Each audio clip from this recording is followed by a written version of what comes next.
সাৱধান নিপাহ আহিছে কেৰালাত অচিন ৰোগ ৰাজ্যজুৰি আতংক নিত আক্ৰান্ত ৯ লোক এই পৰ্যন্ত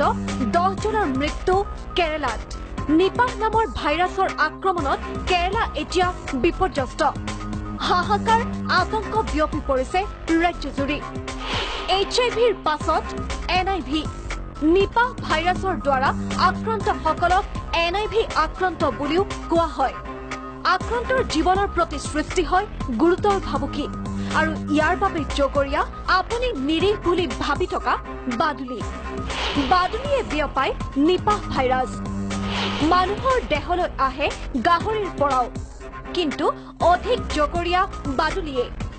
বাদুলিয়ে খোৱা খানা কিবাকৈ খালে আক্ৰান্ত হ'ব পাৰে মানুহ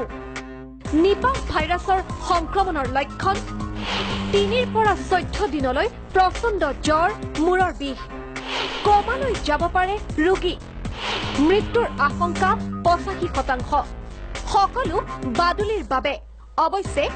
ভাৰতত এনআইভি এআই প্ৰথম নহয় 2001 চনত বংগত 45 জনৰ মৃত্যু 2007 চনত বংগতে 5 জনৰ মৃত্যু কোনো প্ৰতিষেধক নাই নিপাহ সংক্ৰমণ মানে প্ৰায় নিশ্চিত মৃত্যু বাদুলিৰ পৰা সেইবাবে বাচি থাকিব নেশ্যনেল ডেস্ক প্ৰাগ নিউজ